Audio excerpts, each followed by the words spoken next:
B7. These media broadcasts provide county citizens an opportunity to watch and review our scheduled public meetings. In addition to our live audience today, we are providing remote options for citizens to watch and participate in county commissioners' meetings. Citizens may watch our meeting live on our website at qac.org/live or on our public access governmental television channel provided by Breezeline Cable Services. Citizens can participate by joining the live Zoom meeting by going to qac.org/public comment, and citizens may also email comments to publiccomment@qac.org. Comments received will be summarized during the press and public comment period on today's agenda. We acknowledge everyone's participation, and by attending, you acknowledge that this session is both recorded and aired. Press and public comment will be taken and is limited to 3 minutes per person. If you do care to speak, please sign at the information table in the lobby. Comments longer than 3 minutes can be submitted in the writing for the Commissioner's review. We will now stand and be led in the Pledge of Allegiance by Commission President Jim Moran. Pledge allegiance to the flag of the United States of America, and to the republic for which it stands, one nation, under God, indivisible, with liberty and justice for all.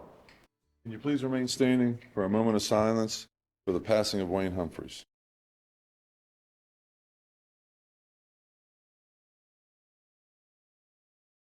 Thank you. All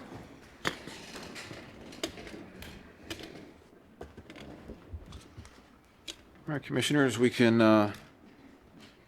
move to approve this morning's agenda. So the agenda for our meeting today, July 14th, along with the regular session minutes, the Sanitary Commission minutes, and the closed session minutes from the June 30th meeting have been circulated for review. Any additions, changes, corrections? Nope. Motion to approve the agenda as submitted and the minutes as submitted. Second. We have a motion and a second. Any further discussion? Seeing none, all those in favor signify by saying aye. Aye. Opposed? No move. All right, thank you, Commissioners.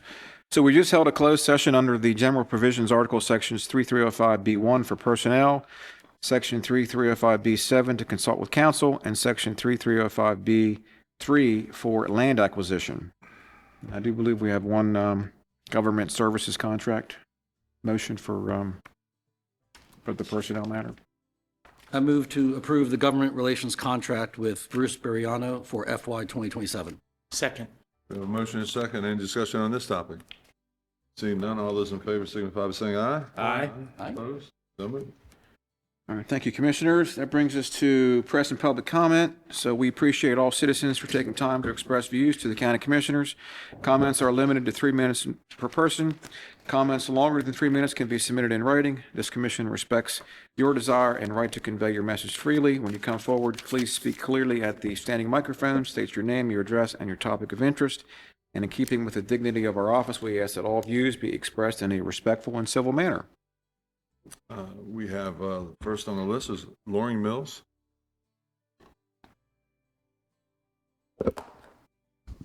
Good morning, Commissioners. Good morning. My interest is in traffic safety question. My name is Loring Mills. I live at 232 Topside Drive in Stevensville. A decision was made by the Planning Commission last Thursday to provide major site plan approval for a manufacturing facility adjacent to Target. Traffic routing and accessibility was considered, but traffic safety for that particular activity was not properly addressed. The proposed facility is for a good company. It's a great company. It's a great asset for Queen Anne's County, the Tech Ops Safety Specialty Vehicles, and that the county should support whatever they can to help this company. They provide items for security at national events. My concern is the traffic consideration of that entrance to the facility that was being considered. The proposed entrance to the facility is on a sharp curve of the Thompson Creek Road within 200 feet of the most complex intersection we have on Kent Island. That's where Route 8 interchanges with Thompson Creek Road and Pier 1 Road. That intersection is well documented as a problem intersection. In fact, traffic backs up beyond where that proposed entrance is to the facility for each one of the red lights, not every red light, but every few minutes a red light backup occurs there. And my concern is basically how the heck are you going to handle all the traffic on that area and the aggravated aspects of that entrance to that important intersection. As you review the project, I urge the commission to require an independent traffic safety evaluation. How does that impact the traffic there on that Route 8 at that intersection that's very close? It's a lifeline. It's a lifeline for a large part of the county and a lot of business and activities there. I just thank you for consideration of that safety effect. I would like to offer my comments that I provided to the planning committee as Thank you. Thank you. All righty, Jay Falstead.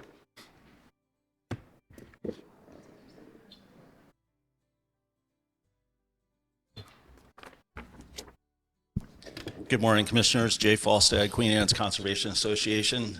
Thank you for the opportunity to speak, and thank you for having the morning meeting. It's kind of nice to see daylight outside. I just want to make a comment, one on 2605, but two on these text amendments generally, because I've been following this stuff for a long time, and it seems like these text amendments are now getting to a point where they're getting out of control. And so anybody is entitled to submit a text amendment in February. More often than not, these things are coming forward for a single landowner to try and correct something, either based on a bad investment or a misunderstanding or something related to their property. The problem is they're not taking into account the broader impacts to the county. And legislation is supposed to work countywide. And so what happens is some eager attorney will come forward with a text amendment, push it forward, force staff to do a review, force your attorney to do a review, force my attorney to do a review, and oftentimes they end up failing. And so I hope at some point we can take a look at text amendments generally with the aim of hopefully doing away with them. I have to say, in my 20 plus years, I've never once put forth a single text amendment. And there's a reason, because I try and work through the commissioners, bring forward a legislative idea, let it go through the process. This text amendment process, I think, is just wrought with problems. That brings me to 2605. I testified last time on it. This particular text amendment and this particular parcel of land, in short, in my view, the landowner bought a lemon, and now he's coming to you to try and rescue his investment. At no point during his proposal has he done any other traffic studies anywhere else in the county. There's been nothing to look at any of the other intersections where this text amendment would apply. Your highest order as a county commissioner is public safety. By allowing what he wants to do at that intersection undermines your ultimate responsibility for public health, safety, and welfare. I submitted a paper to Mr. Mon just a moment ago. I also submitted it to you by email yesterday. I believe that text amendment 2605 is legally vulnerable, but for a whole host of other reasons which are articulated in this paper, I hope you'll find a way to reject this outright. You have plenty of reasons to reject it. The Planning Commission said no. The Economic Development Commission said no. The Board of Appeals said no. And your Public Works Department has said no. That should be plenty of reason enough to just say no to 2605. Thank you. Thank you. All right, Brendan Mullaney. I'm the eager attorney, I believe. So I represent the two first text amendments that are on your agenda today, and would just like to recognize that the law and the process do allow citizens to bring these text amendments forward to resolve issues. The text amendments are there, whether you bring them or a citizen or a business owner or a property owner brings them, to address specific issues. That's why the mechanism exists. The county has a short window where they can be submitted, and we've submitted in that window to address an issue that we believe results in a better situation for the county, supports business in the county, and would allow a reasonable review by the Board of Appeals, as we've proposed to modify the text amendment, would allow a reasonable review by the Board of Appeals through the conditional use process to ensure that there are not significant adverse impacts created at a subject location. Recognizing that this change is requested to be countywide, we do believe that it is reasonable. I do want to point out that there's a lot of, there's some dialogue on social media on both sides of this discussion related to the 301 intersection that is adjacent to this applicant who brought forward the citizen-led text amendments property. That intersection is well over 100 feet from this property. So that intersection is not at conflict with the law as it currently exists. There's a dirt road intersection between that intersection and this subject property. I don't believe that there are traffic concerns or safety concerns related to that intersection within 100 feet. But the intersection that I think is causing some of this consternation and dialogue is well over 100 feet away from the entrance to this specific property. Here to answer any questions on behalf of either of these applicants for these citizen-led text amendments, but just wanted to note that. Thank you. Laura Davis? Morning, everyone. Laura Davis, Churchill, Maryland. I'm a lifelong resident of Queen Anne's County, grew up in Sudlersville. My husband and I have been in Churchill for the last 10 years, and I use the 301, 405 intersection every day. I used it on the way here. I will soon have children traveling that intersection, potentially multiple times a day. I drafted an email, I sent it this morning, so a little tardy on my part, but I do want to express my feelings about the text amendment change that's being proposed for ordinance 2605. I urge you to vote no. As someone who has advocated to improve the safety of the intersection at 301 and 405 for years, I find it deeply troubling that the county is even considering reducing required setbacks for gas station entrances and exits from 100 feet to 75 feet. The intersection is already one of the most dangerous and frustrating in our county, as you all are aware.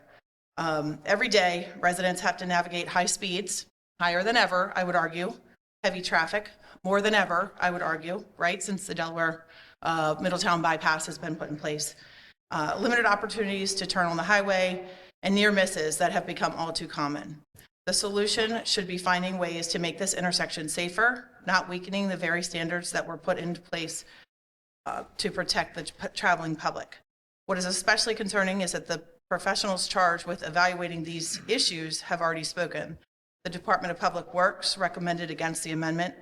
Planning staff recommended an unfavorable recommendation. The Economic Development Commission also opposed the amendment because of traffic safety concerns. When multiple independent county departments reach the same conclusion, that should carry significant weight in your decision-making. This ordinance is not simply about a parcel of land. If adopted, it will establish a county-wide precedent by reducing safety standards for future developments across Queen Anne's County, a place we all know and love. Our community has been asking for improvements to this 301-405 intersection for years. We need to put meaningful investment in traffic safety, better traffic flow, and long-term solutions, not regulatory changes that could increase the number of vehicle conflict points at an already difficult intersection. If this ordinance is approved and development proceeds under reduced safety standards, I fear it will only be a matter of time before a serious tragedy occurs, many of which have already occurred as it stands. I sincerely hope we never reach a day when everyone looks back and wonders why the warnings from the county staff, public safety advocates, and concerned citizens were ignored. Please put public safety ahead of convenience and development pressure.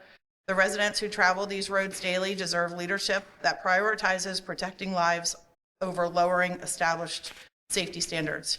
I respect each of you, and I ask you to vote no to ordinance 2605. Thank you. Thank you. Thank you.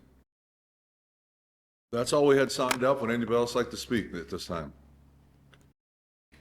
Name and address. Yes, Joe Cusimano, lived here my whole life, Centerville, Maryland. The owner of property in Price Station. One thing I just want to make clear is that the intersection through 301 and 405 is not the intersection that is applicable to what we're trying to change here. It is the dirt road, Carville Price Road, which is within 100. not the highway intersection. The highway intersection I know is an issue. Every highway intersection on 301 is an issue. I am in full support of trying to find a solution to make all those intersections safer. We've recently received a letter from State Highway. I know you guys have sent them letters to make them safer. We received a letter from them. They're going to use our property to help with their traffic studies to try to find a solution. We're in full support of that. But those intersections are don't really relate to what we're trying to do with this project. This project here, we are trying to help the community. It's a commercial property. It's been sitting there vacant for years. The community out there wants something. For 4 years, we've been trying to figure out what to do. They've come to us. They want gas. They want a gas station. There's no gas station along 301 for a 30-mile stretch. There's no place to get fuel. They have to go to Churchill. They have to go to Centerville. They have to go to Delaware. We're trying to help the community here. The community there, this is what they want. So I hope we can find a way to make it happen. Would anybody else like to speak?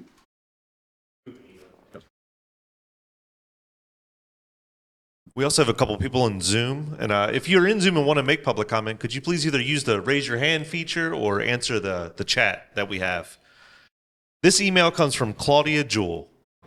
As a lifetime resident of Kent Island and a resident of Marling Farms for 62 years, I strongly request that commissioners in the Department of Public Works prioritize the extension of the sewer system to Marling Farms and Dominion. Rising water levels and aging septic systems pose a genuine concern for homeowners and for the environment. Every waterfront home with a septic system is a time bomb for failure, and our precious rivers will be the victims. Planning for extension of the 552 system need to be started ASAP. As far as future allocations, quarterly review and approval appears to be the better plan. Thank you for your consideration. That's all I have. You up there waving at?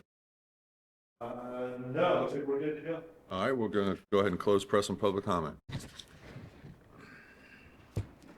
All right, Commissioners, we can move into the legislation we have this morning. Tab number 7. Item 1, page 1, County Ordinance 2605, Supplemental Standards for Gas Stations. This is available for a vote. This is supplemental standards for gas stations to include fuel pumps, underground storage, fuel tanks, canopies in Queen Anne's County for the purpose of reducing the required distance between an exit entrance to a gas station to any intersection from 100 to 75 feet. I think I would like to continue this item for an additional 2 weeks so we can consider an amendment to the ordinance. So we're going to hold that. Okay. All right. Item number 2, County Ordinance 2606. This is for the maximum impervious surface ratio for commercial and industrial uses in the suburban commercial district that were operating prior to December 31st, 2025. And this would increase that impervious percentage for coverage from 45% to 80%. Well, I would also like to continue this item for an additional 2 weeks so we can consider an amendment to the ordinance. So we're going to hold these two in 2 weeks, come back with a possible amendment and move forward from there. Okay. All right. Thank you, Mr. President. Item number 3 is the amendment to County Ordinance 2609 for transferable development rights. This can be introduced and forwarded to the Planning Commission for review and recommendation if you so choose. This would further restrict the allowable uses in open space which have been administratively subdivided under other provisions of the legislation. I'll introduce the amendment to 2609. Right. Okay. Item 4 is likewise an amendment to County Ordinance 2610 for non-contiguous development. Also can be introduced and forwarded to the Planning Commission for review and recommendation. Similar to the previous ordinance, this would further restrict the allowable uses in open space which have been administratively subdivided under the TD and NCD development districts. I will introduce the amendment to County Ordinance 2610 as well. Okay, all right. All right, that's all we had on the agenda for legislation this morning. Okay.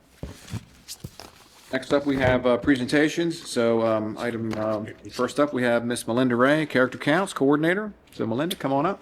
Good morning. Good morning. Good morning. Morning. I'm a morning person, so this is perfect.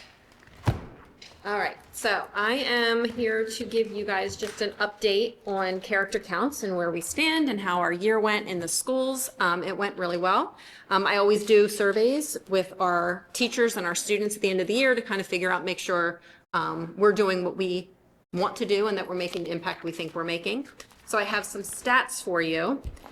We asked the teachers whether or not they felt the school supported character counts, and they saw it like within their building and other places outside of just the coaches coming in. 95% said that they did. So the schools are on board, and then we have some great buy-in. We've got some great schools and great faculty, so I always love working with them. 93% of our teachers said that they welcome the character counts coaches into their classrooms, which is nice. And one of the questions I asked both sets, teachers and students, was whether or not character counts is making a positive impact on their classroom. What are the teachers seeing? Is this helping the way we think that we're helping? And 91% of our teachers said that they see a positive impact on their students from our character counts coaches. So that's always exciting. And then we also poll students. We poll 4th and 5th graders, and some 3rd graders, but mostly 4th and 5th graders. And this is always my favorite data, is what the kids are saying. So 82% of that age group said that they enjoy the classes, they enjoy the lessons from our coaches. 89% felt that the coach that they had was engaging and fun, and they enjoyed their visits. And then 72% of the students said that they saw a positive impact from the coaches in their classroom. And 72 is obviously lower than 91, but we're talking about 10 and 11-year-olds, so that's a hard audience. So I think 72 is a good number. For them to say that they see a positive impact. So I thought that was kind of exciting. And then I also, we allow our teachers and our students to kind of make comments. So I wanted to read you some of them. These are from the teacher survey. I love character counts. Having a community member teach these lessons and be one more adult in a child's life who is teaching them and pulling for them is wonderful. It truly takes a village, which is one of my favorites. The year was outstanding, best in 11 years. Coaches were great with kids, consistent and communicative. These character counts lessons are so valuable to our students. Thank you so much for making sure our young students are exposed to these lessons. And all of this is obviously because you guys allow character counts to continue to run in our county, and because of our partnership with QACPS. And then some students commented too. So I wanted to read you some things that come directly from these 10 and 11-year-olds, this hard audience.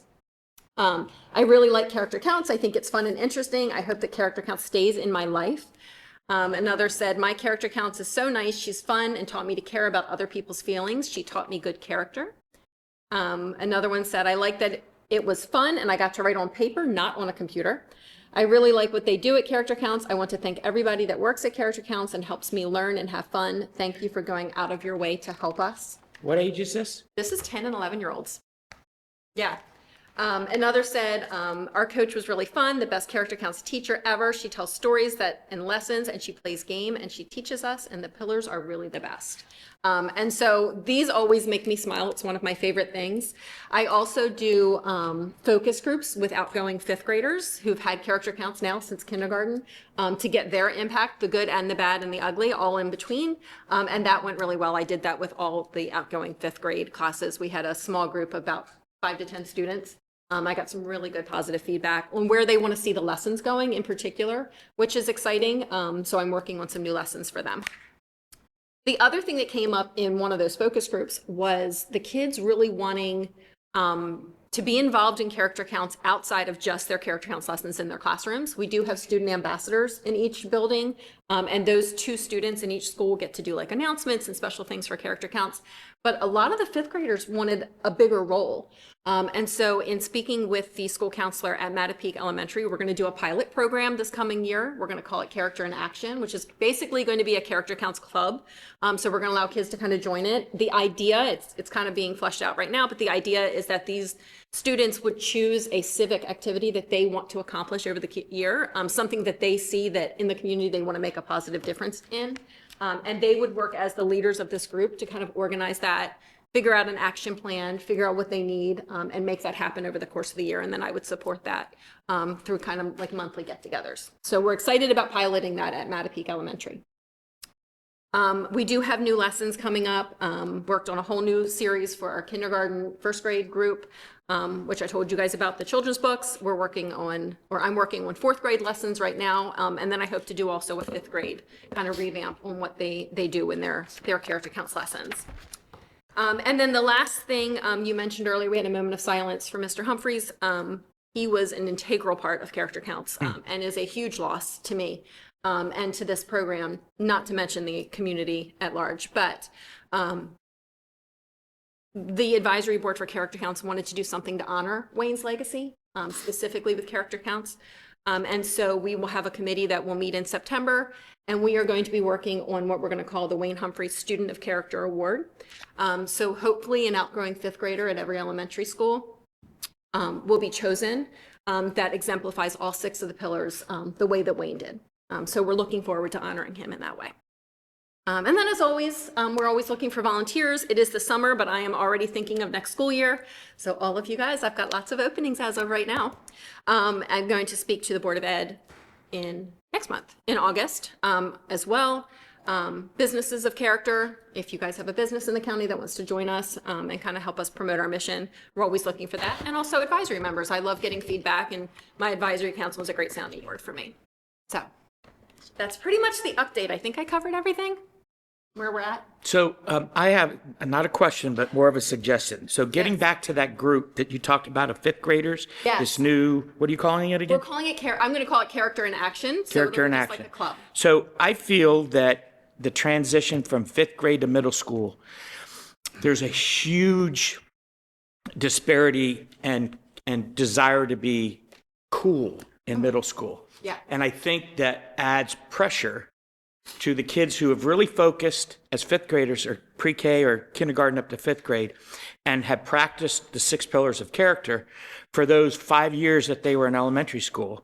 And then all of a sudden now they're faced with a different dynamic. And I think one of the focuses for this group that you're talking about is somehow helping them transition to the middle school level and understand that the honoring those 6 pillars is still important. I completely agree. And one of the things that I'm really looking forward to this particular group is creating an opportunity for children to take leadership roles, because I think that establishes self-esteem. But to your point, when I sat down with the 5th grade focus groups, one of the things that came up, and which is why I want to revamp kind of our 5th grade lessons, is that the 5th graders were very eager to kind of flip the pillars a little bit in 5th grade. They said, kindergarten through 4th grade and currently through 5th grade, the pillars are always about what you can do for others. How can you be kind? How can you be a trustworthy person? How can you show respect and all of those things? So the 5th graders were like, we really need lessons on how to have self-respect, how to be responsible to ourselves, how to be true to ourselves, those type of things. So the lessons are going to kind of flip a little bit. And so we're going to be more reflective and self-focused in 5th grade is what I'm looking forward to doing. But I'm a former 5th grade teacher, so I know exactly what you're talking about. And it doesn't necessarily start when they hit 6th grade. It's usually about January of 5th grade. When they come back from their holiday break, something has flipped in these 5th graders, and they're completely different students. And the desire to be cool and accepted at the middle school level, Yes. and sacrificing some of those characters that they have exhibited all those years, thinking I got to ditch them because I'm now in middle school. And Middle school is a huge age of transition for these students, and they're trying to figure out who they are and how they relate in their groups, and their groups are changing. It's a very difficult transition. And so we're hoping that by switching up the 5th grade lessons a little bit and making them more introverted, we'll give these students a little bit more just self-esteem, self-confidence, power to say no, or power to make those hard choices, because it is hard for those kids to do that. But also walking the fine line of, my volunteers are just that. They're volunteers. They're not psychologists. They're not educators. We want to make sure that we're giving them lessons that are broad enough, but we're not imposing, self-doctrines on kids. We want them to just give them tools to be self-confident. good.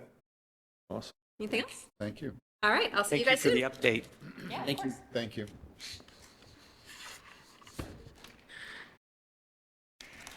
Next, Commissioners, we have Director Scott Haas from Emergency Services with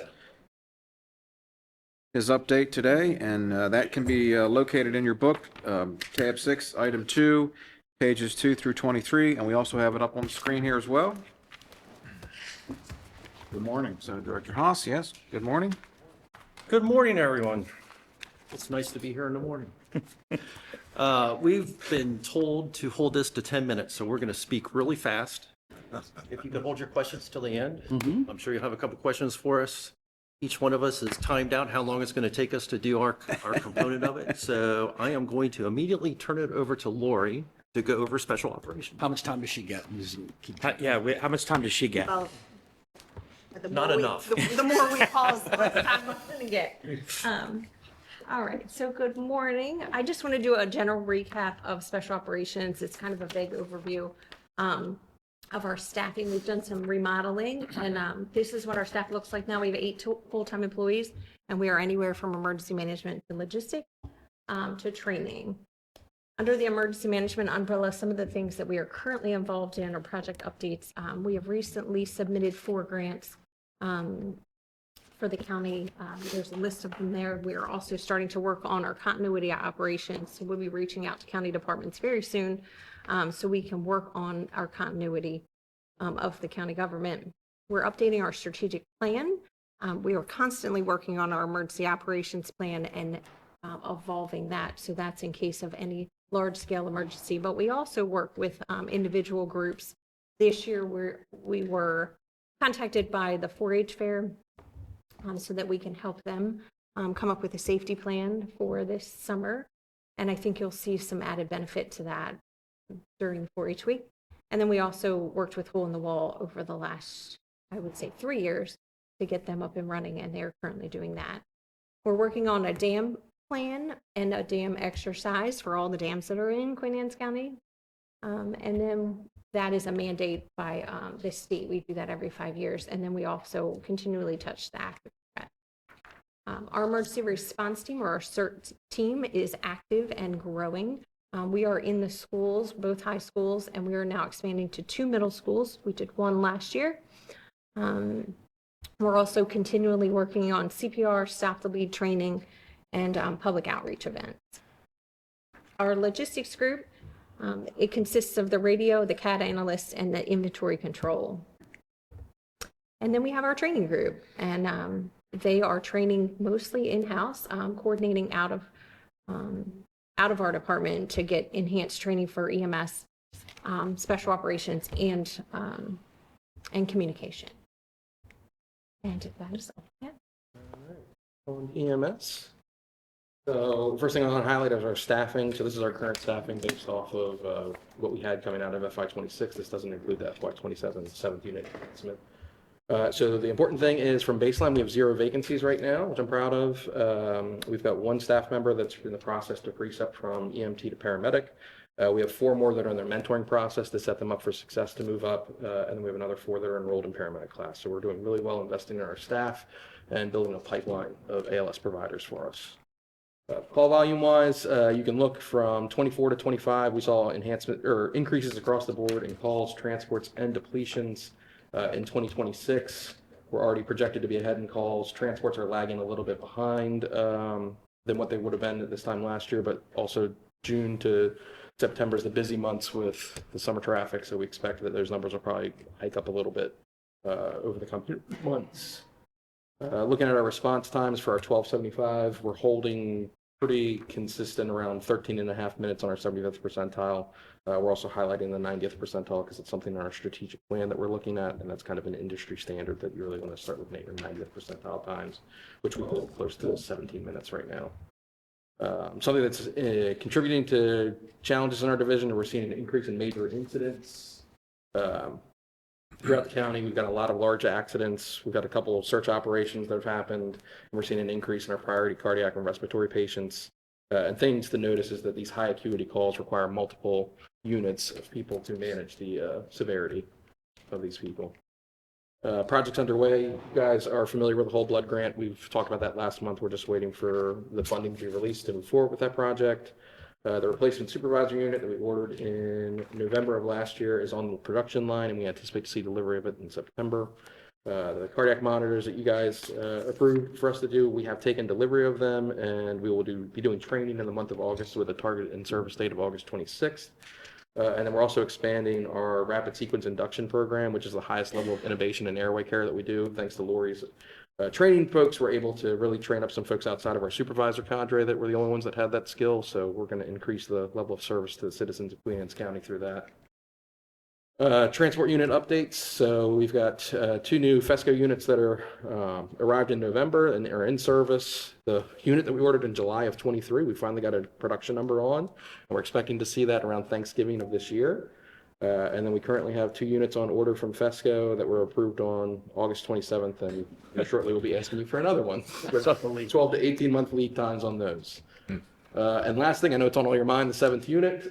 So we have 2 paramedics for that unit that are scheduled to start on August 12th. We are open for EMT positions up until tomorrow afternoon. We're going to be conducting interviews on the 21st. We're hoping to grab a couple of them to start in that August 12th cadre, and if not, we'll put them on an eligibility list and look to start them in October. With that, I'll hand it over to Scott. All right, so next on the list is communications. Phil thought it would be great to take a vacation, so he was unavailable to come today, so I'm taking his place. The good news with our communications division is we have 25 or 23 full-time staff. Zach had to make us look bad, but we have 1 vacancy and he has 0, so we're working on the 1 vacancy.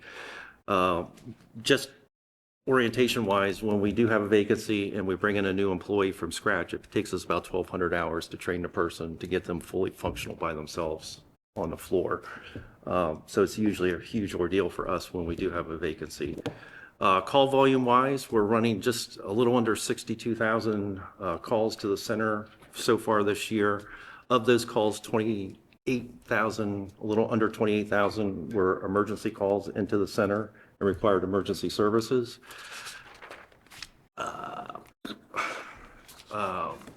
Phil has successfully passed the state 911 board inspection, which is an annual inspection that we go through. And we actually passed with flying colors, and we're very proud of that. Phil has also upped his QA and QI, or quality assurance or quality improvement programs throughout the division.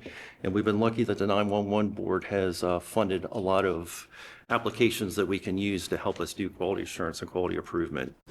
One thing that you approved several months ago was the upgrade to our Vesta 911 phone system, and it has been delivered. It's sitting in the warehouse, and we have an anticipated completion date of the upgrade late August timeframe. And we should have a newly functional 911 phone system in the center. We're currently coordinating efforts with Talbot County's 911 center to use their backup center as our backup center when the courthouse gets its renovations in the upcoming year. Currently, our IT department is working with their IT department to make that happen. And we still have a long way to go, but we're hopeful and confident that we'll be able to use Talbot's backup center as our backup center during that time frame of the renovations.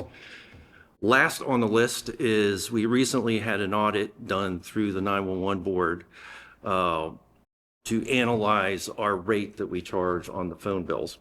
If you remember, about 2 years ago, we raised our rate from, I think, 75 cents to $1.50. And it took us about 2 years to do that process. Thank you, Commissioner Wilson, for getting in the middle of it and expediting that process, even though I wouldn't really call it expediting it. But you moved it along a lot quicker than what it could. They basically, on their analysis, feel that we could up our fee to $3 if we're comfortable doing that. We can't do that currently. I'm just putting a reminder that we could potentially do this. December timeframe is when we need to start considering it and start having conversations on it. And why am I bringing it up is the 911 board is not capable of funding to the same levels that it has in the past. Because of technology change, there is a large run on the money for the grants at the 911 board, which will require us to pay more for services that the board has covered in the past. The good news is I am currently a voting member on the board, and Jeff Rank, sitting behind me, is probably going to get even with me for talking him into being a member of the 911 board, but he is the fiscal administrator that's on the 911 board. I'm very proud of both of us being able to participate in that, and thank you, Jeff, for saying yes, and you'll probably never say yes to me ever again. Next on the list is Fire Marshal. Jeff, take it away. So I'm Jeff Morgan. I'm a fire marshal for Queen Anne's County. Currently in our office, we have 2 full-time people. We have a 1 fire marshal and then 1 full-time fire inspector, 2 plans examiner. and we have 5 part-time contract personnel, which includes 1 part-time fire inspector, 2 plans examiner, and 4 part-time inspectors. These are the stats from January through June. They're half-year stats. It averages to 183 activities plan reviews per month, which breaks out to 9 average activity plan reviews per county workday, which excludes holidays and weekends. If you look at the stats over on the side, I'll just point out a few of them. The bucket final, which are residentials in the county, residential units, it's 121 we've done so far this year. Hydros are 124. And the inspections we've done is 269. We've had 3 complaints that we follow up on, and those are citizen complaints that come in through an email system. They can go online to the fire marshal, they can put in whatever problem they have, and we'll come out and we'll take a look at what the issue is and get back to them if they so desire. And we've done 277 plan reviews this year so far, and our total right now is 1,094. And then this is a breakdown from 2018 when I took over to the present, and you can see the reds are all the activities such as inspections, bucket tests, complaints, anything like that, and the greens are the plan reviews that we've done in those years. And this is for calendar year. That's all I have. So at the end, there's one thing that Lori forgot to mention, and I am not walking out of here without mentioning it because I'm very proud of it. But the Maryland Emergency Management Association recognized Queen Anne's County Special Operations Division with 2 awards this year, which I am extremely proud of. One of them for Queen Anne's County was a multi-agency sheltering exercise. We received the Preparedness Project of the Year award for that. The second award that she received was for Queen Anne's County CERT program, and we received the Community Project of the Year award for that. Why is that significant? Because there are 26 primary local jurisdictions that compete for these awards. There's basically 6 of them throughout the year. We received 2 of them, which is unheard of. We've got a staff of 3. Lori's part-time of that staff of 3 doing emergency management work. And most of these agencies in the larger jurisdictions have well over 20 people working in their emergency management division. So we're outperforming with 3 compared to what the larger jurisdictions are doing. So I'm extremely proud of that, and that's the end of our presentation. So you have any questions? Very good. So what Very Scott's good. saying is if we reduce his workforce Yes, yeah. a little bit more. They work harder, Yeah. right, and we get more your awards. interpretation of what I said. So much for job security. Great job on those awards. I think people, what they don't see is sort of the local government working quietly in the background, and it's a lot of the planning and preparation that you do for if there's an emergency that allows you to respond so effectively. And people don't see those exercises going on, but they're constantly being evaluated, and it's amazing work that you guys do, so thank you. Thank you. Well, one thing, you guys have always been role players for us on these drills. I think you won an Academy Award, Commissioner Moran, on a couple that you've done for us, and Phil has always been behind us on everything that we do, and basically is on a unit every time we have an event that we're covering. So all of you, thank you for Well, what you I'm do going to for us. get, hopefully I get one more chance, one more attempt at working the Bay Bridge race We are this year. hoping that you are there for us. Yeah. Just one discouraging comment regarding your presentation, and certainly out of your control, but you talk about units that we ordered in 2023, and they've just entered production. Yep. So, trying to plan that far out on and anticipate what our needs are going to be in the future, knowing how long it takes to get equipment in. So kudos to you and your staff. I just become a common factor that you guys lead, the state in a lot of categories, and that a lot of organizations in other county jurisdictions want to be like us. So kudos to you guys. Outstanding work. We appreciate your support. Well, we couldn't do our work without you, so thank you for everything you do for us. So real quick question, Lord. Has the state, or is there any rumblings of the state addressing the battery emergency systems in terms of, from an emergency management standpoint? Because we're only going to be able to hold them up for so long. And one of the fears is they get in before we actually have a plan on how we're going to deal with them if something was to happen. We have not heard anything from the state, but And it has not hit a state level on the emergency management side at all. Okay. You talk about battery storage for solar? Large, yeah. Actually, it's going to be more than just solar now. It's going to be for a lot of things. Yeah. Yeah, standalone and everything else. So, yeah. All right, well, Between that and data centers and everything else. we're not worried about data centers right now. We got a moratorium. Things. Yeah, we got a year reprieve there. But you're not wrong. That's where the big battery. I was out to Frederick County at that hyper data center out there, and a number of batteries they're going to have out there. If that catches on fire, the whole county's going to go. I mean, there's just no way they're going to contain that. 180 acres of batteries. It's just Just gonna ridiculous. have to let it burn out. Yeah, That's the only way to do it. Yeah. Unfortunately. Anyway, well, that's good to know the state's on it. Well, thank you. Thank you. Thank you. Hey, Scott, while you're here, Commissioners, they had 2 action items. Do you want to cover those real quickly? Yep. All right, so if you want to turn to tab number 3, Commissioners. Tab 3, item number 11, pages 46 through 50. This is for the Emergency Services Billing Rate Increase Proposal and the addition of a lift assist and treatment without charge, transport charge fee. So they've conducted an analysis of their current rates, Medicare reimbursement trends, inflation factors, and looking at neighboring jurisdictions. And it's been determined that our existing rates are significantly below regional benchmarks, and there is a recommended increase of 200% in those transport charges to better align with prevailing market rates and improve cost recovery, and to establish a charge for lift assist responses, which are increasing in call volumes as well. So I move to approve the increase in ambulance billing rates and authorize the implementation of charges for lift assistance services and treatment without transport services as recommended by EMS and /MC. Second. We have a motion and a second. Any further discussion on this item? Seeing none, all those in favor signify by saying aye. Aye. Opposed? So moved. thank you, Commissioners. And item 12 on pages 51 through 54. This is a request to order an additional ambulance with an expected delivery date of 18 to 24 months, as we know.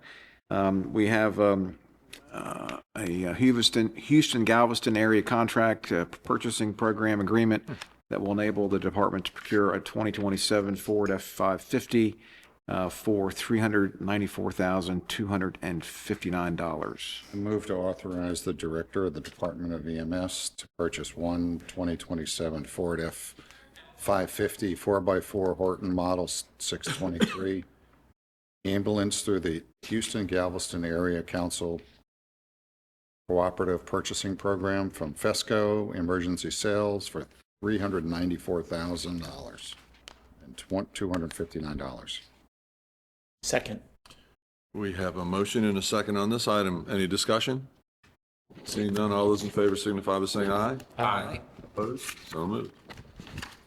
Thank you, Commissioner. All right, thank you. Price was a little lower on that than the last one. The stretcher and the power loader separate. Okay. So if we No, ordered, it's under 400,000. It's like, if we ordered that, that goes as a 20% markup. If we order it through them versus going straight to the manufacturer on those. I would assume that sooner or later, what does this make, 4 that we're waiting on now? Yes. So we're not going to put them all in service when they come, because you're going to end up with a year in your cycle that you're going to have to replace 4 ambulances. Well, they're going to stagger as they come in. Yeah. So, but we need the fleet that we have on the street right now, we need to replace desperately. So we'll transition them as quick as we can. Okay, thank you. Thank you. Commissioners, thank you. All right, thank you. Great presentation. And Todd, I'm sorry, I think we're a couple minutes. No, you're fine. We're good. All right, Commissioners, sticking with our action items in tab number 3, we'll go back to item number 1. Leading off, Proclamation 2619, Parks and Recreation Month. That explains everything. That It's explains a Parks and lot. Recreation Month. That's right. That explains a lot. And it's FY27 now. Yeah, what did they say? Go when the poker's hot or whatever. Strike while the iron's hot. Strike while it's hot, right. I've got good practice. Yeah. So, you want me to read the proclamation Sure. first, or have him go and then justify? Never mind. All right, Proclamation 2619. Whereas Parks and Recreation are an integral part of communities throughout this country, including Queen Anne's County. And whereas Parks and Recreation promotes health and wellness, improving the physical and mental health of people who live near parks, And whereas Parks and Recreation encourages physical activities by providing space for popular sports, hiking, trails, swimming pools, and many other activities designed to promote active lifestyles. You should probably have umpiring in there as an activity. Whereas Parks and Recreation programming and education activities such as out-of-school time, programming, youth sports, and environmental education are critical to childhood development. And whereas Parks and Recreation increases a community's economic prosperity through increased property values, expansions of local tax base, increased tourism, the attraction and retention of businesses, and crime reduction. And whereas Parks and Recreation are fundamental to the environmental well-being of our community. And whereas Parks and Recreation are essential infrastructures that make our communities resilient in the face of natural disasters and climate change.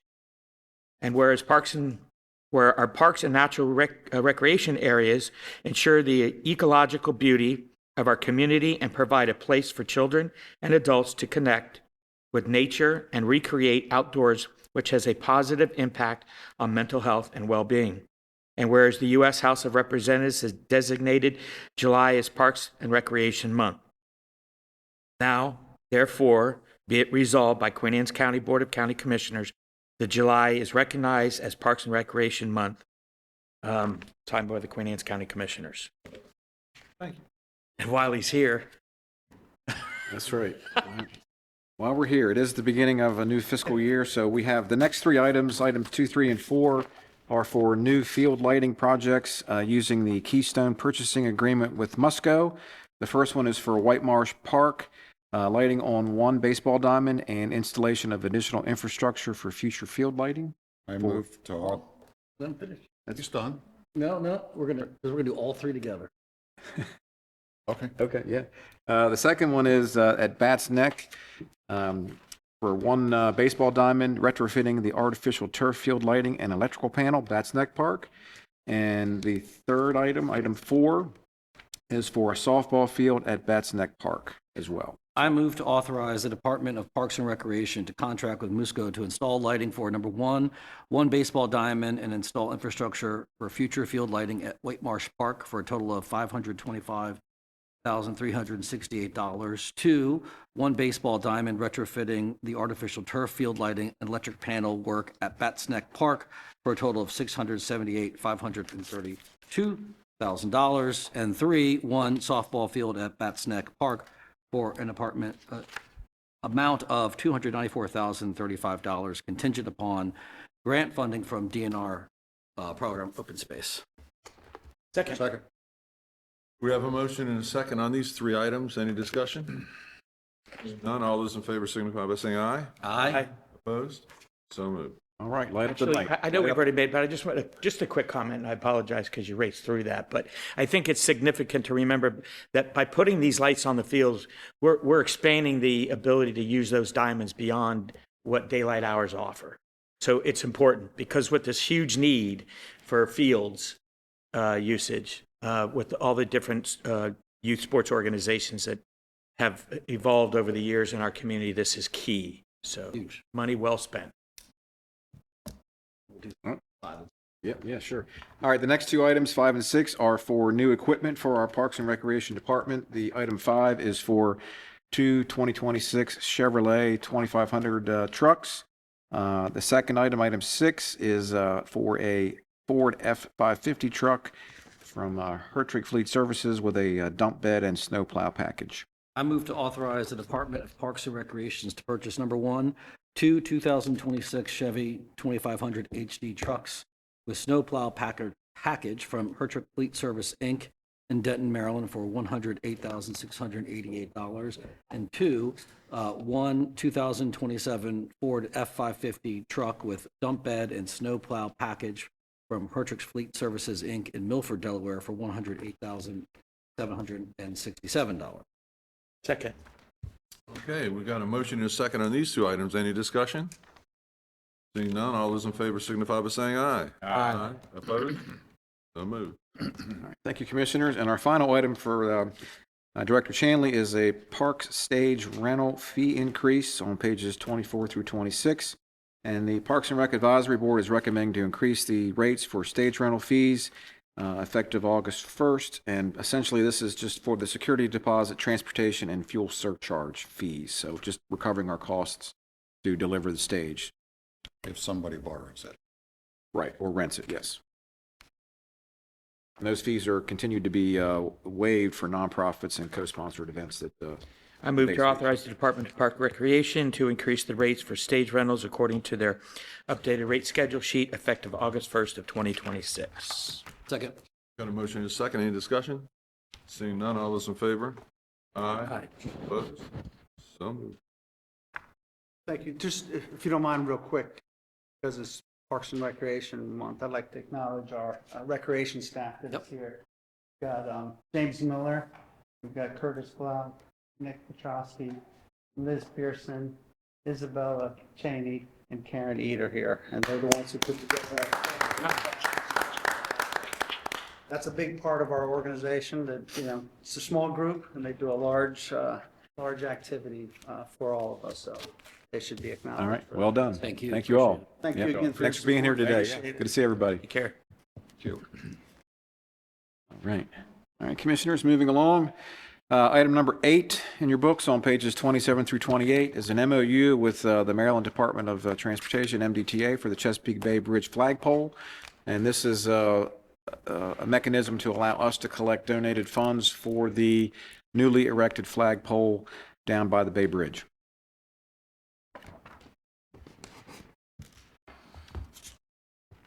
I move to execute the memorandum of understanding with the Maryland Transportation Authority for the flagpole located at the Chesapeake Bay Bridge. We have a motion and a second. Any discussion? So funding mechanisms or payback mechanisms. Well, MDTA couldn't accept donations from the local American Legions and VFWs directly, so we're acting as a conduit to receive those donated funds to help And then pass it through. pay for that project. Okay. Yeah. Okay. So that was really, they just can't accept those donations. So this was a mechanism to allow us to get that and back to Gotcha. them for the project. Yep. So not that we would promote gambling of any sort, but if you are a member of any of the American Legions hosts, they are going to be committing half of the proceeds that they receive on the machines that they have at their location towards the payment of this flag. So gamble away. And if there's an issue and a problem, dial the 1-800-GAMBLING problem number. Okay. Is there any other discussion? Let's get that flag paid for. All right, seeing none, all those in favor signify by saying aye. Aye. Opposed? So moved. Sorry, Jim. Thank you, Commissioners. Item 9 on pages 29 through 43, we have a Conservation Reserve Enhancement Program, a CREP agreement of sale and project agreement for the Relief Farm LLC, 90.7 acres of a 338-acre farm owned by Relief Farm, ready to be submitted to Maryland DNR for review and final approval. No county dollars are associated with this CREP easement. I move to execute the CREP easement agreement of sale and project agreement for the property owned by Relief Farm LLC. Second. Got a motion and a second. Any discussion? Very well. All those in favor signify by saying aye. Aye. Opposed? So moved. Thank you, Commissioners. Item 10, we have a resolution here. This is resolution number 2609. It's a slight modification to the moratorium, which is resolution 2512. This resolution is to extend the one-year deadline on the Board of Appeals conditional use approvals that for projects that may have been caught up in that approval process. That will stay the timeline for a particular project and that the approval, which would otherwise expire on July 16th. So they will not have to return to the Board of Appeals for a conditional use approval they've already received. I move to adopt resolution 2609. Second. Okay, we have a motion and a second on this. Any discussion? And again, this is modifying the moratorium imposed by the resolution 25-12. Seeing none, all those in favor signify by saying aye. Aye. Opposed? So moved. All right, thank you, Commissioners. We've completed items 11 and 12 with Director Haas. Item 13 on pages 55 through 57 This is from our liquor board. This is for Performing Arts Nonprofit Organization Beer and Wine License. They recently approved and voted to promote legislation for new beer and wine licenses for performing arts groups. And the board respectfully requests that the commissioners forward this particular legislation to the delegation for introduction at the next legislative session in 2027. And this was generated via the Churchill Theater. They were requesting a beer and wine license for plays and shows. I move that the proposed legislation 27-1002, Performing Arts Nonprofit Organization Beer and Wine License, as submitted by the Liquor Board, be forwarded to our legislative delegation for consideration and introduction during the 2027 legislative session. Second. We have a motion and a second. Any discussion? As the commissioner liaison to the Board of Ed, to the Liquor Board, they're constantly coming to the Liquor Board for a one-day license or a one-event license, and it just made more sense to go this direction, to give them that ability to not have to keep coming to the Liquor Board every time they're going to have an event at the theater. So this was something that they discussed and worked out, and it's a good idea. Perfect. Very good. Any other discussion? Seeing none, all those in favor signify by saying aye. Aye. Opposed? So moved. All right, Commissioners, item 14 on page 58 is a letter of support for a grant application being submitted by Hope for All. And this is for a veterans home subdivision located in Graysonville on Melvin Avenue. And the project would include pre-design planning, schematic design, design development, and vacuum sewer main upgrades going forward. So if they get the grant. So nice project. I move to execute the letter of support to Maryland Historic Trust for Hope for All Veterans Home Subdivision Project. Second. Got a motion and a second. Any discussion? Seeing none, all those in favor signify by saying aye. Aye. Opposed? So moved. Thank you, Commissioners. Item number 15 is a procurement policy addendum and a donation and sponsorship policy revision on pages 59 through 110. So addendum 1 to the procurement policy supplements our existing procurement policy, specifically for procurements funded in whole or part with federal grants, cooperative agreements, or pass-through funds. Locally funded projects are not affected, but this basically just puts us into compliance with the federal uniform guidance and states that where it conflicts with any of those, that the addendum will control for federally funded projects. And secondly, the donation and sponsorship policy replaces our old donated property policy with a broader donation and sponsorship program covering cash gifts, real and personal property, in-kind services, et cetera. We don't use that very much, but we wanted to have something, on the books in case we have those opportunities going forward. This is just a general update. Yes. Mm-hmm. If you have any questions, Director Jeff Frank penned this policy and these amendments, so he's I move to approve Addendum 1, Federal Procurement Compliance Addendum to the county's procurement policy 400-010, and replace the county's donation policy with a new donation and sponsorship policy 400-011, both to be effective July 14th, 2026. Second. We have a motion and a second. Any other discussion? This isn't going to make it more difficult, right? This isn't going to make it more difficult for donations? No, it'll just create some guidelines to better monitor the donations. So a lot of donations come in and have restricted uses, and it makes sure that we use funds for that restricted use and is entered into our books properly.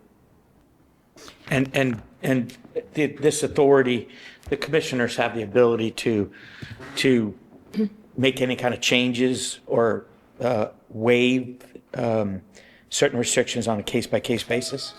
Okay. Any other discussion? Seeing none, all those in favor signify by saying aye. Aye. Opposed? So moved. Thank you, Commissioners. And our final item today is item 16 on pages 111 through 114. This is Budget Amendment CC1 for the Board of Education. This provides $500,000 to the Board of Education to fund 2 district-wide rotating behavioralists and 4 middle school mental health support staff positions as approved by the board last month. I move to approve budget amendment CC1, increasing the Board of Ed operating budget by $500,000. Second. I have a motion and a second. Any discussion? Seeing none. All those in favor, signify by saying aye. Aye. Opposed? So moved. All right. Commissioners, that's all we had, so we're at just 5 minutes shy of pressing public comments, part 2 on the agenda. There you go. Anything? Nothing? Nothing online? Nobody wants to speak? All righty, we'll close press and public comment. Go to round table. We'll go backwards. All right.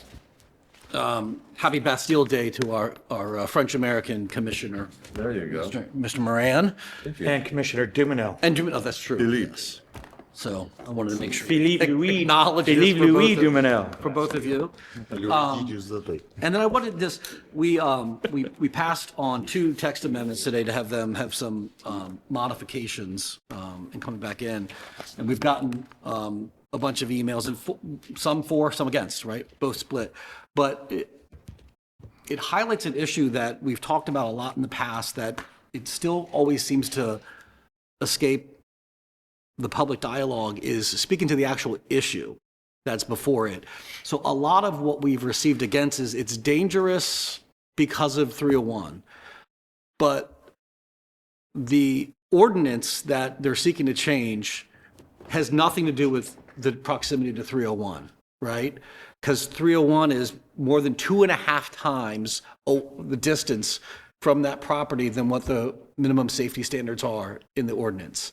So it's nothing to do with 301. It's, I think, what Carville Price Road is the road. So if you're saying it's dangerous, right, and you're saying it's because of 301, that's not what the ordinance speaks to. You really need to speak to what is the volume of traffic coming off Carville Price Road that creates the danger. That's the issue that's being addressed by that. And I think a lot of people are forgetting that.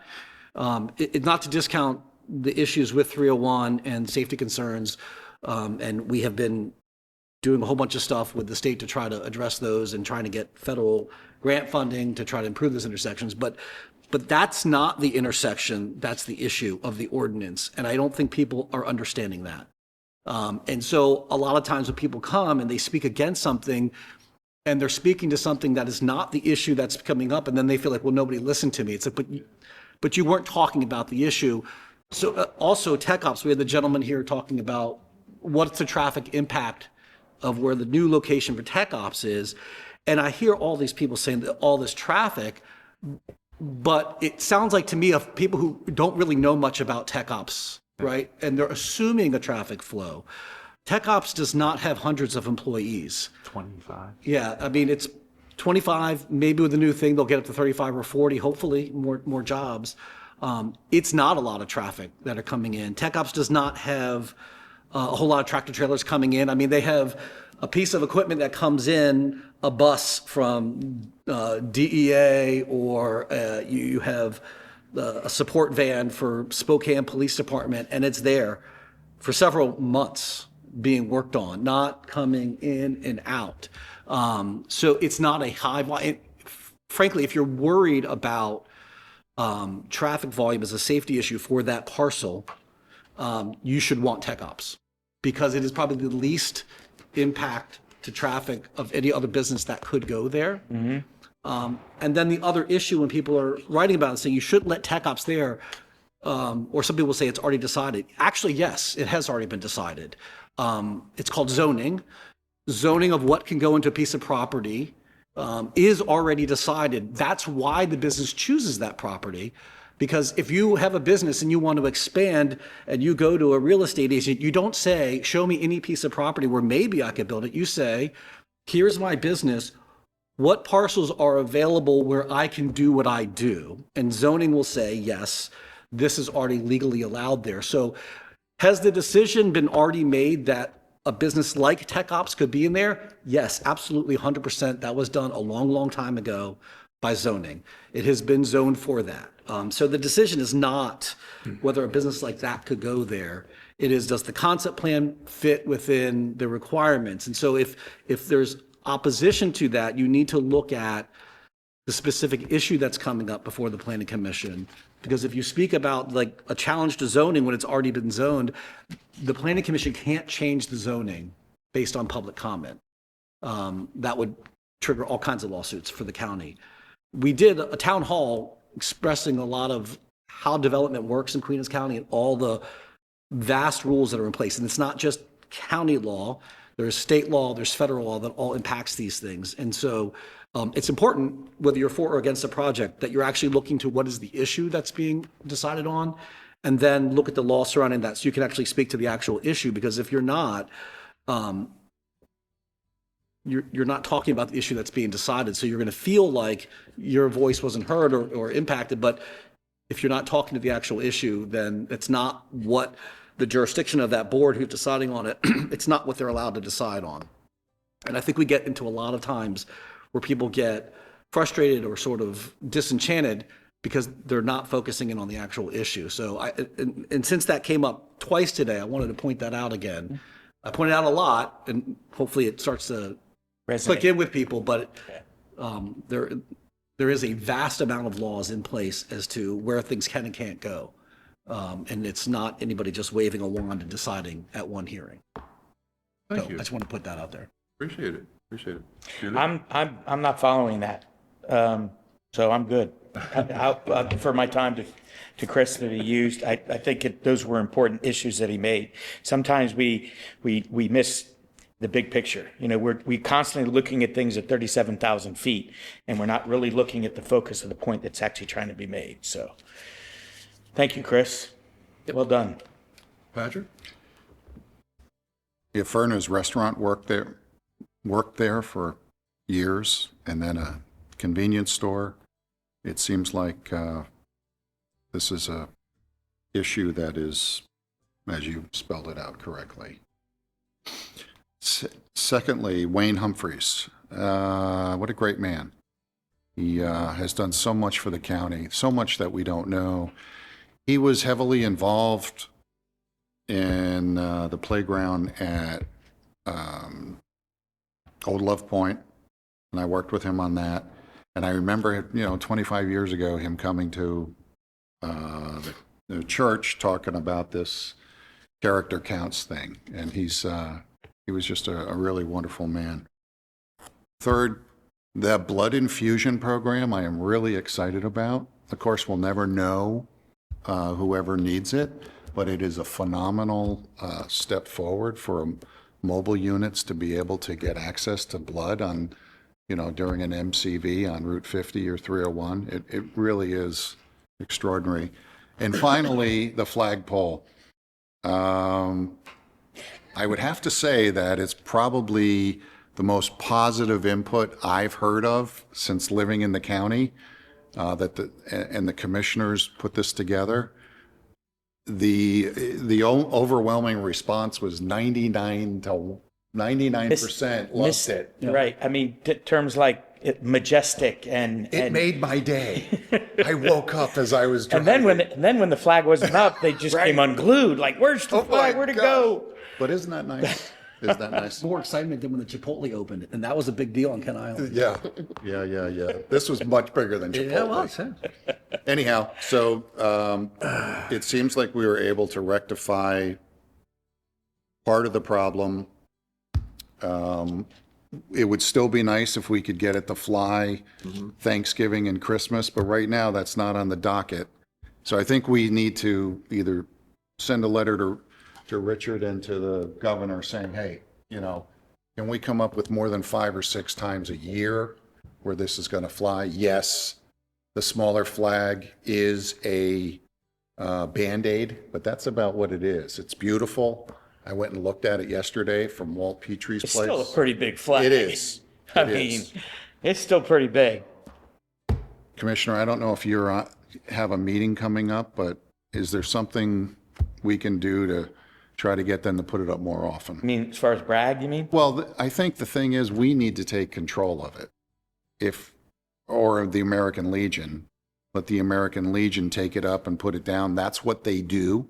They're exceptional at it. But the safety concerns. Huge safety concern. Yep. But right now, we go out and change the lettering on the overdoses and deaths.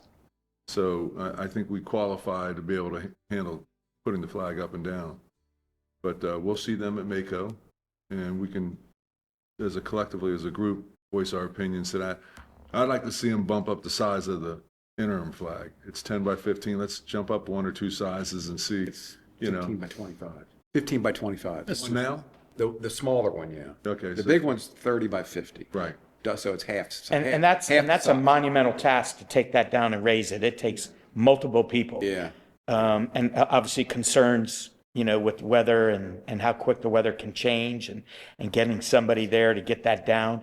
There's a lot of, I mean, again, we talk about terms of like majestic, but understand there's the human aspect of it on what it takes to make that majestic look happen. And then I think that's where a lot of the devil is in the details and getting that done. So Between the county and the American Legion, I think we could figure it out. yeah, I'd love to see that work out. Yeah.